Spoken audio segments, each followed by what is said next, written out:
Greetings, VFI News supporters and anyone else watching this video. I know you hear me say that every week, but I want you to invite your friends and family to watch the news every week with me. My name is Barry Segal.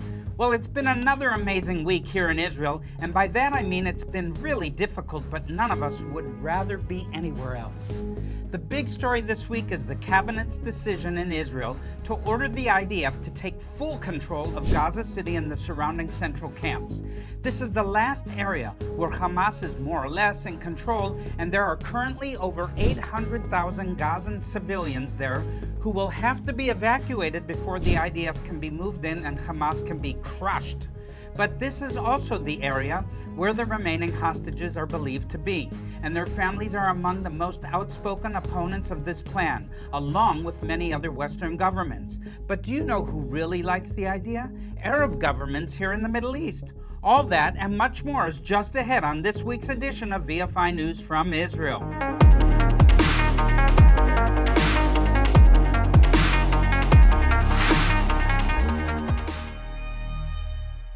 Well, friends, as I said, the big news this week is about the planned offensive in the Gaza Strip. But before we get into that, I need to tell you about another big story, and that's the heat. No, I don't mean law enforcement. I mean actual, literal, brutally high temperatures, which have been expected here in the Holy Land for almost a month and finally arrived this week. Temperatures have ranged in the low to mid 30s Celsius, which is in the high 80s to low 90s Fahrenheit.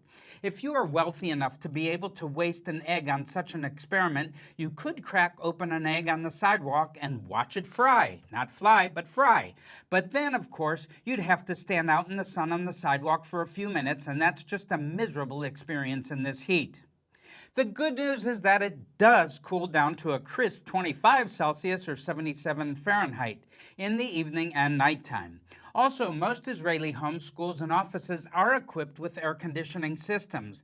The bad news is not everyone can afford the expense of running their air conditioners all day, and very few people run them at night. Because of this, there have been a few heat-related fatalities amongst the elderly, and I've also seen reports of non-fatal but still serious cases of dehydration and other heat-related injuries among children. Of course, the beaches were also crowded as people looking for relief hit the surf, but these days the ocean temperatures are not so cool either. In fact, the increased temperatures in the oceans are causing a large increase in the amount of seawater that gets evaporated up into the atmosphere, and that's causing torrential downpours and flash flooding all over the world. Even my brother is suffering in Wisconsin with flash flooding this past week. Well, I will tell you very candidly that I don't believe there are any contingency plans for what we'd do if that happened here in Israel. For that matter, flash floods happen periodically down in the Negev and elsewhere. And although these floods aren't even very severe, they cause all kinds of problems. What would happen if something more severe occurred here? I don't want to find out, but the fact is we simply don't have the infrastructure here to handle such a disaster. That's why, friends, one of the many reasons why here at Vision for Israel we spend so much time and effort on trying to help civil defense teams, municipalities, and even individual families to fortify their lives and prepare for disasters. In the last 22 months plus that Israel has been at war, there have been multiple overlapping disasters, many of them coming one after the other. The war itself is kind of an ongoing hardship, but there have been periods when things got significantly more difficult. The 12-day war in June, when barrages of Iranian ballistic missiles were coming at us every single day, was one such period of extra difficulty. The severe wildfires that hit the forested areas in and around Jerusalem at the end of April and into early May were another. The heat wave we're dealing with right now is not as bad as those things were, but it's no picnic either. The point is that Israel is going through an extended rough patch, and we need help. Vision for Israel has many projects to try and help the people of this country get through these difficult days and prepare for whatever comes next. And we need your help, your assistance to make it happen. So please watch this short video about some of our projects and how you can help. And remember to visit our website, www.visionforisrael.com.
We all know that since October 7th, 2023, Israel has faced really tremendous challenges, not only because of the death and destruction that happened along the southern border of Israel in many of our communities, but also across the northern border, to where at one point we had over 100,000 Israeli residents and citizens, both Jews and Arabs alike, who had to evacuate their homes.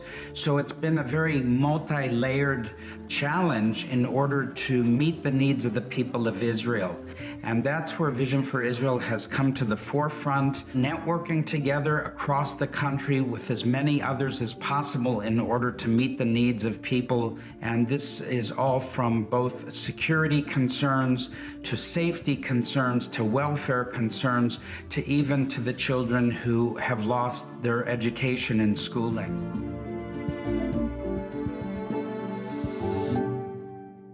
Welcome back, friends. I just want to quickly add a point about this terrible heat wave we're going through this week in Israel. And that point is that it's much worse in many other places. There have been monstrous wildfires this year in many other countries here in the Mediterranean basin. And of course, our hearts also go out to our friends in Canada who are also struggling with fires this summer. Several cities in China and Japan have recorded record heat this summer as well, along with flash floods I mentioned earlier that often accompany this intense heat. The international insurance firm in Switzerland recently reported that there has been around $135 billion in property damage from natural disasters all over the world this year. Now, I don't have any statistics yet about how many fatalities and injuries there have been from natural disasters, but we can assume those numbers are also high. However, as bad as all that has been, there's one country in the Middle East that's getting absolutely clobbered not only by heat, but by a concurrent shortage of both water and electricity. I'm talking about Iran, yes, who shot ballistic missiles at us, where several cities have recorded temperatures above 60 degrees centigrade in recent weeks. That's over 140 degrees Fahrenheit. At those kinds of temperatures, the human body simply stops functioning, and heat-related injuries are almost automatic, especially dehydration.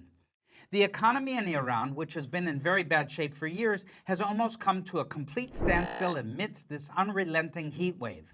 It's hard to get reliable reports, but it's safe to assume that large numbers of elderly people, children, and those with disabilities and chronic conditions have perished in this heat. Remember that many buildings in Iran don't have air conditioning, and even those who do have to deal with frequent electricity blackouts and other problems. The drought in Iran is also complicating things, as clean drinking water is becoming very hard to come by and very, very expensive. The capital of Tehran has recorded the lowest amount of precipitation in 60 years so far this year, and many other regions are in the same situation. So please join me in praying for the underground church in Iran, which is estimated to number close to 5 million believers, and growing every day. That's good news. These precious brothers and sisters in the Lord are suffering along with everyone else in their country, and they do need and deserve our prayers. Now, on that note, it is also my sad duty to inform you that all these natural disasters and problems have not distracted the regime from its obsession with confronting Israel and the United States. In fact, there has been a sharp increase in the severity and frequency of speeches by senior regime leaders in which they threaten to launch fresh strikes on Israel in the not-so-distant future. They're also refusing to accept a resolution to the conflict between two of their neighbors to the north, Armenia and Azerbaijan, which was brokered by U.S. President Donald Trump. Now, this agreement includes a provision for U.S. troops to patrol trade routes between the two countries in order to keep the peace. And those trade routes also run fairly close to the Iranian border. Now, that won't present any real threat to Iran's security, but the regime is pounding on it as an excuse to oppose the agreement, as if Armenia and Azerbaijan need their permission to end the conflict between them. It is bizarre, and it's also proof of what we've been saying in Israel for a long time, that Iran is the source of most of the instability and problems in the Middle East, let alone the rest of the world. It is not just causing problems for Israel, it's causing problems all over this globe. And it's long past time for the world to give the people of Iran their country back. It was hijacked by this apocalyptic death cult in 1979, and I remember watching it all happen on TV. It's been there for far too long and it's overdue for being removed. I won't say there's any easy way to make that happen, but I do say that a way must be found. I could say a lot more about this, but we've got more ground to cover, so let's move on, please. The big story in Israel this week, other than the dreadful heat, is a decision that has been made by the government that the IDF will move in and take full control over the Gaza City and the central camp surrounding it. Believe it or not, in the 22 months or so that this war has been ongoing, the IDF has barely touched these areas, and they're the last parts of the Gaza Strip where Hamas is able to continue operating freely. This is also the area where most of Israel's remaining hostages are believed to be held, and that is why the IDF has stayed out of it so far. There have been negotiations on and off again for the last several months to find a way to end the conflict with the release of the remaining hostages. By the way, not one visit of the Red Cross has occurred since October 7, 2023 to the hostages. You know who didn't allow it? Yes, you believe it? Hamas. Well, anyways, while the negotiations have been ongoing, a relatively small IDF force has been maintained in the Strip to guard certain key routes and areas while pinpoint raids are made on known Hamas strongholds, weapon depots, etc., etc. However, we've now gotten to the point where everyone is pretty sure Hamas is just stalling for time, trying to wear Israel down by refusing to budge from its maximalist demands and relying on the international media to stir up pressure on Israel. Sadly, this last part of the campaign has been very successful for Hamas, and many Western countries have condemned Israel just for announcing a plan to take control of Gaza City. Germany even took the step of announcing it would freeze shipments of weapons and ammunition to the IDF until the decision is reversed. Of course, the German military is also waiting to receive large quantities of weapons and equipment they've ordered from Israeli defense companies. And all that is on hold while this disagreement gets worked out between Jerusalem and Berlin. That's a good thing to pray for, especially if you live in Germany or anywhere else in Central Europe. Germany's military needs that stuff to deter a Russian attack, and the clock is tick, tick, tick, ticking. In a related story, the British intelligence services have been told that if London recognizes a Palestinian state, the Mossad might stop sharing information with them about various security threats. Don't you forget that. That would cause all kinds of problems and could even cost British lives. I would not like to see that. It is worth mentioning that in recent weeks, many Arab governments have strongly condemned Hamas and demanded that they release the remaining Israeli hostages, disarm, and agree to let someone else administer the Gaza Strip. The Arab governments are not making these demands out of any great love for Israel. They are making them because they can see very clearly that Hamas does not even care about the people of Gaza and are just using them as pawns and human shields. The Arab governments are also embarrassed at how Hamas is making Islam look bad by being so cruel to both the Israeli hostages, alive and dead, and ordinary Gazans. Somewhere in the mix, there is probably also some newfound respect and perhaps even affection for Israel because we crushed Hezbollah last year and dealt such a devastating blow to the Iranian nuclear and ballistic missile programs in the 12-day war in June. This was very much to the strategic benefit of these other Arab governments, and it's possible that they're feeling some gratitude about it. However, the Europeans, Canadians, and Australians are most definitely not feeling any gratitude towards Israel whatsoever these days, which is astounding, and also, speaking as an Israeli, is getting hard not to feel bitter about sometimes. These countries and their governments really ought to get a clue. Vladimir Putin seems to have woken some people up to the fact that the world is still a dangerous place. But when it comes to the danger from Iran and Sunni jihadists, there seems to be a massive and so far incurable blind spot. I don't know what it's going to take to get people to wake up and smell the napalm when it comes to this issue. Now I'll just climb down from my soapbox and continue, because a moment ago I mentioned the severe defeat Israel served to Hezbollah in a short but very intense round of hostilities late last year. Since then, Hezbollah has lost significant power this week. The internationally recognized government of Lebanon announced that it will move ahead with a plan to fully disarm them. Needless to say, Hezbollah is outraged at this and has basically told the government and the Lebanese National Army that if it wants their heavy weapons, it can just go ahead and try to take them away. However, as I've mentioned before in the news broadcast, the more likely scenario is that the Lebanese National Army will simply tell the French, the Americans, and Israelis where all these weapons are so they can be bombed. This has already been happening, in fact, and the Israeli Air Force hit several Hezbollah weapons depots this past week, probably as a warning to them that they've run out of good options. So to switch briefly to commentary mode, Hezbollah is being very foolish by trying to continue defying everyone. They should take the deal that the Lebanese National Army is offering them to hand over these weapons and become a normal civilian political party. This would allow them to continue existing, organizing, and influencing events to the benefit of the Shiite community in Lebanon. It's likely that if they took this path, they'd retain most of the organizational infrastructure they'd need to make a return to armed activity someday, over the river, when the conditions are more suspicious for them. That is exactly why I'm glad, as an Israeli, that they are instead continuing to be stubborn, prideful, and foolish, and insist on refusing to disarm. They may just lose their arms. Well, they should remember the pagers. Okay, well anyways, this will make it possible for Israel to continue bombing their weapons depots, taking out their senior operatives, and otherwise degrading them until, hopefully, they're completely snuffed out for good. That would be the best thing for Israel, and candidly, it would also be the best thing for Lebanon. And I've been there before, so why don't you continue also to pray for the people of Lebanon, especially the churches throughout the Middle East.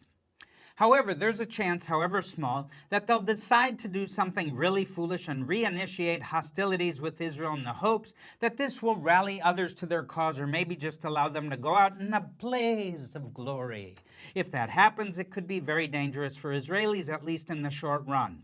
That, along with the lingering threat of attack by Iran, the Houthis in Yemen, and other armed groups in this region, is why here at Vision for Israel we're continuing to install bomb safety shelters in communities all over this country. The threat from rockets, missiles, and drones has not gone away, and it could come roaring back literally at any moment. So please watch this short video about this vitally important VFI project. And the good news is we're approaching number 500 of these bomb safety shelters that have been installed. Let's keep going, team. Keep pushing forward. Thank you so much for partnering with us at Vision for Israel.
Vision for Israel has been installing bomb safety shelters since actually around the fall of 2021. During that year, there was a barrage of rockets that came into southern Israel, particularly by the terrorist group known as Hamas, and Israel had to find a way further in order to protect its citizens, its residents across the southern part of Israel. And so we sprung into action. We felt like this was a project that we had a personal invitation to fulfill. And it's important because when these projectiles, these missiles, these rockets, whatever that is that's thrown at Israel by its enemies, there is not only the potential for somebody being killed instantly, but also there's tremendous collateral damage and people that get wounded even from shrapnel.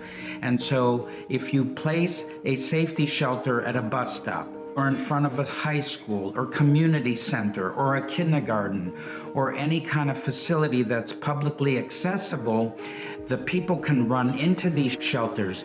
The children can run and find safety in them and be protected from a rocket that lands and shrapnel is scattered, which could be mortally wounding people. So it gives not only a physical protection of security, but also an emotional sense of security that you know having a shelter that you can run to in the street, outside of a store, somewhere publicly accessible, not just in someone's home, but out in the open, gives a sense of security. And I always believe that it's important for us to refer to Scripture. In Psalm 91, the whole chapter talks about God providing us a shelter.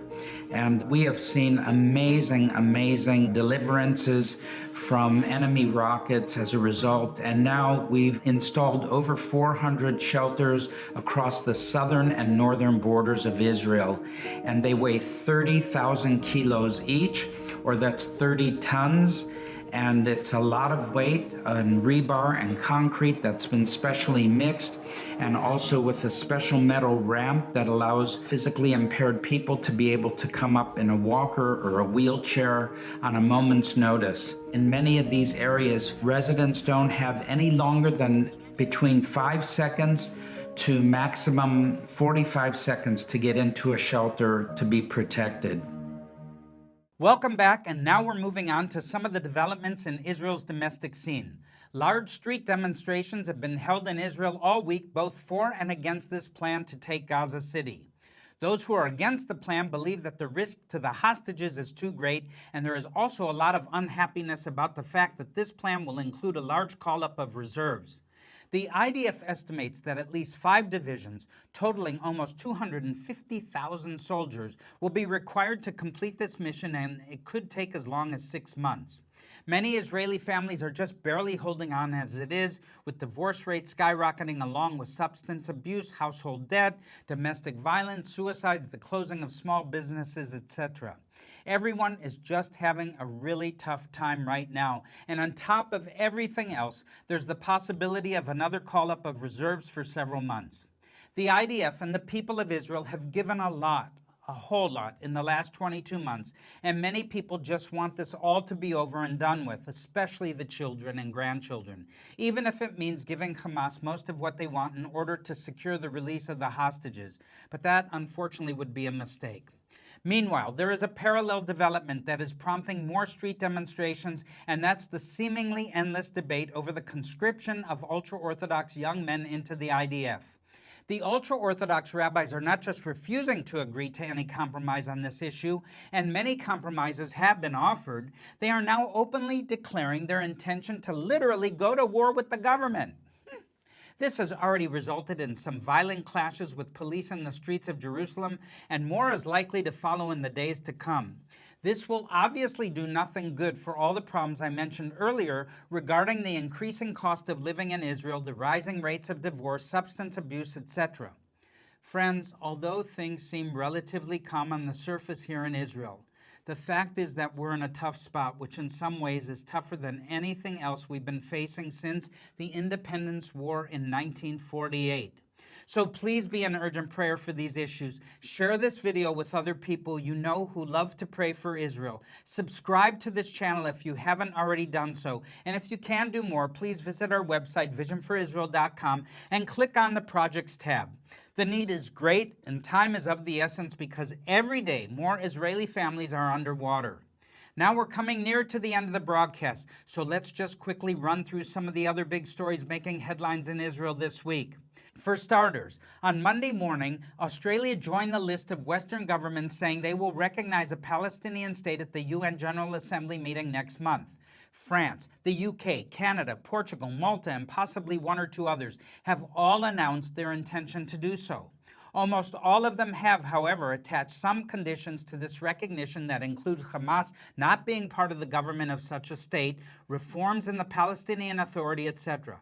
That's all fine and dandy and good, but in many ways it simply doesn't matter. The message these announcements send to the Palestinians and many others who are watching is that terrorism does pay off. Hamas is loving this.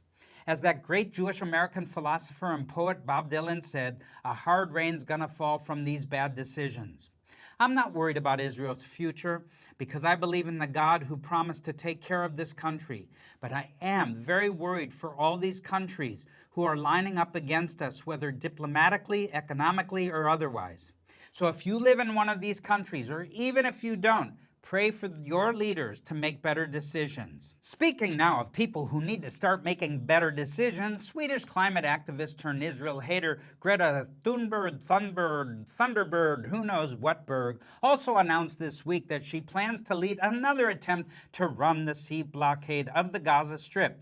This time, so she says, several boats with participants from at least 44 countries will be part of the effort flotilla. You might recall that a few weeks ago, Greta was on a small boat called the Madeleine and dubbed the selfie yacht by Israel's foreign ministry. It was intercepted by Israel's Navy far from the Gaza beach, and there was very little media coverage of the non-event, despite the best efforts of the crew, which was composed of several social media personalities, in addition to Greta herself. I was actually kind of embarrassed for them, but not sympathetic at all. And I am not too worried about this latest publicity stunt that Greta has announced, but we'll probably hear more about it in the days ahead, if they ever arrive. Elsewhere, there are indications that political parties are already preparing for the next elections in Israel, which will come no later than October of 2026, and probably a lot sooner, I hope. This week, representatives of the two largest Israeli Arab political parties met to discuss running as a joint bloc in the next elections, and we should probably assume that similar moves are being contemplated by the two largest parties in the national religious camp. These two parties did run on a joint electoral visit in the last elections, but behind the scenes, it is rumored that they don't get along very well. And sometimes their disagreements even break through into public displays.